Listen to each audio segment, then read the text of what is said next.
नमस्कार। प्रकाशन उत्तराखंड के लिए देहरादून से मैं अनिल रावत। रात 9 बजे 9 खबर में आपका स्वागत है। तो बात करते हैं सबसे पहले धर्म की। आज 30 अप्रैल को चार धाम यात्रा का आगाज हो चुका है उत्तराखंड में, और आज गंगोत्री और यमुनोत्री के कपाट खोले गए और 2 मई को केदारनाथ और 4 मई को बद्रीनाथ के कपाट खोले जाएंगे। तो गंगोत्री यमुनोत्री धाम के कपाट खुलने पर सबसे पहली पूजा प्रधानमंत्री नरेंद्र मोदी के नाम से की गई। दोनों धामों में कपाटोद्घाटन के अवसर पर मुख्यमंत्री पुष्कर सिंह धामी ने की विशेष पूजा अर्चना। गंगोत्री धाम के उद्घाटन पर प्रतिभा करने वाले पहले मुख्यमंत्री बने पुष्कर सिंह धामी। धामी ने कहा, उत्तराखंड के चार धाम देश विदेश के श्रद्धालुओं के लिए आस्था का मुख्य केंद्र। ग्रीन और क्लीन चारधाम यात्रा के लिए मुख्यमंत्री ने की सबसे सहयोग की अपील। केदारनाथ धाम के कपाट 2 मई को व बद्रीनाथ के कपाट 4 मई को श्रद्धालुओं के दर्शन के लिए खोले जाएंगे। बीकेटीसी ने बताया कि आज से भगवान केदारनाथ मंदिर को मंदिर समिति द्वारा दानी दाताओं के सहयोग से 108 कुंटल फूलों से भव्य रूप में सजाया जा रहा है।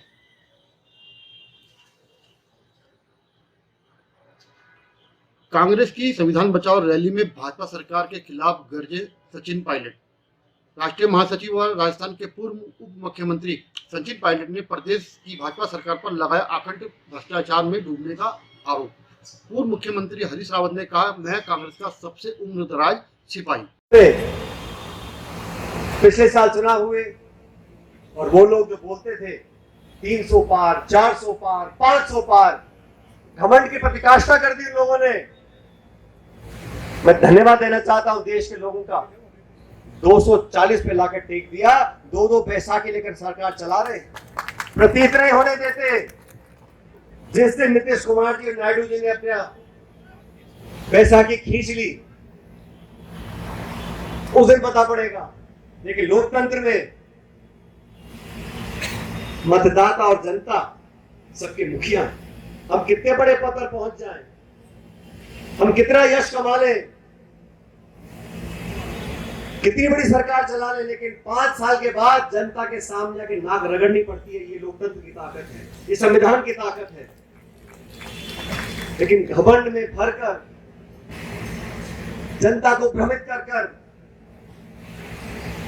धर्म और मजहब के नाम पर वोट लेकर, आप भाजपा के साथियों से पूछो, गैस का सिलेंडर 1100 रुपए का क्यों बिक रहा है? पेट्रोल डीजल देसी घी से महंगा क्यों हो रहा है?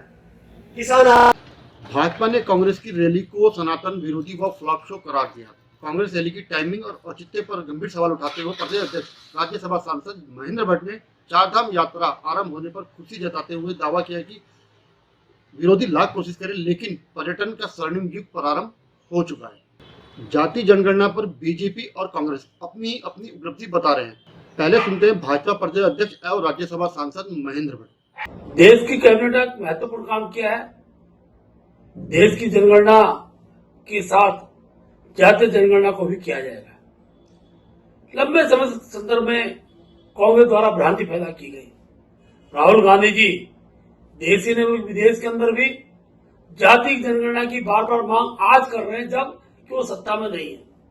लंबे समय सरकार रही और केवल जातिगत जनगणना के लिए एक प्रकार से जनता में भ्रम पैदा करने का काम किया। लेकिन अपनी सरकार में कभी भी इस कदम की ओर एक कदम भी आगे नहीं बढ़े।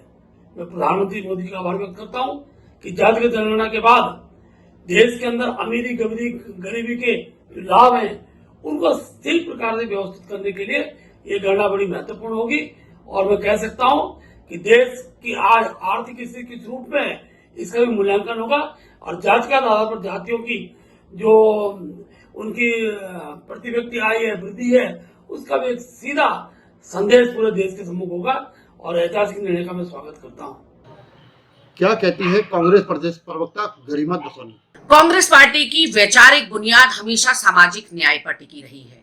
हमारा हमेशा से ये मानना रहा है कि दबे हुए, वंचित, कुचले, शोषित और पिछड़े वर्ग के लोगों को यदि मुख्य धारा में शामिल ना किया जाए तो वो समाज, वो प्रदेश, वो देश कभी भी प्रगति या विकास नहीं कर सकता। तो ऐसे में हम लगातार सामाजिक खाई को पाटने की बात करते रहे और हम कहते रहे कि जिसकी जितनी आबादी उसकी उतनी हिस्सेदारी, उसका उतना प्रतिनिधित्व होना चाहिए। हर समाज के वर्ग को, जाति, पंथ, समुदाय को ये जानने का अधिकार है कि उसकी कितनी आबादी देश के अंदर है। 2011 में आखिरी बार जनगणना हुई थी, जिसकी रिपोर्ट का प्रकाशन अभी तक मोदी सरकार ने नहीं किया। हर 10 साल में जनगणना होनी चाहिए थी, वो भी नहीं हो पाई। और जातिगत जनगणना से तो खास तौर पर पता नहीं क्यों मोदी सरकार केंद्र में गुरेज कर रही थी। लेकिन अनंतो गत्वा राहुल गांधी के सामने, संविधान के सामने और कहीं ना कहीं सामाजिक न्याय के सामने घुटने टेकने पड़े हैं और केंद्र में, कैबिनेट में इस प्रस्ताव पर मुहर लग गई कि देश के अंदर जातिगत जनगणना होगी। हरिद्वार पुलिस ने 200 किलो गौमांस के साथ एक तस्कर को दबोचा और 3 भागने में कामयाब रहे। आरोपी साजिद पुत्र आबिद को पुलिस टीम द्वारा हिरासत में लिया गया तथा 3 व्यक्ति मौके से फरार हो गए, जिनकी गिरफ्तारी के लिए पुलिस लगातार दबिश दे रही है। मौके से 200 किलो गौमांस और गौ कसी के उपकरण बरामद किए गए। देहरादून में बड़ी कार्रवाई करते हुए पुलिस ने अवैध खनन करने वाले करीब 50 वाहनों को सीज किया। उत्तराखंड आगमन पर केंद्रीय ग्राम्य विकास राज्य मंत्री कमलेश पासवान से ग्राम्य विकास मंत्री गणेश जोशी ने मुलाकात की। देहरादून के बीजापुर गेस्ट हाउस में केंद्रीय ग्राम्य विकास राज्य मंत्री कमलेश पासवान से मुलाकात कर काबीना मंत्री गणेश जोशी ने प्रदेश के ग्रामीण क्षेत्रों के सर्वांगीण विकास से जुड़े विभिन्न मुद्दों पर चर्चा की। बातचीत के दौरान उत्तराखंड के दुर्गम और पहाड़ी क्षेत्रों में ग्रामीण विकास योजना के प्रभावी क्रियान्वयन, बुनियादी सुविधाओं की उपलब्धता पर और रोजगार के अवसर बढ़ाने जैसे विषयों पर चर्चा की गई। अब आज की अंतिम खबर। मौसम विभाग ने चेतावनी जारी करी है कि राज्य के देहरादून, पौड़ी, नैनीताल, चंपावत जनपदों में कहीं कहीं गर्जन के साथ आकाशीय बिजली, ओलावृष्टि और 50 से 60 किलोमीटर के करीब सतही हवा चलने की संभावना है। देहरादून में आंशिक रूप से बादल छाए रहेंगे और अधिकतम तापमान 34 डिग्री व न्यूनतम तापमान 21 डिग्री रहने की उम्मीद है। धन्यवाद। अगर ये आपका हमारा वीडियो पसंद आया हो तो वीडियो को लाइक करें, शेयर करें और सब्सक्राइब जरूर करें। धन्यवाद।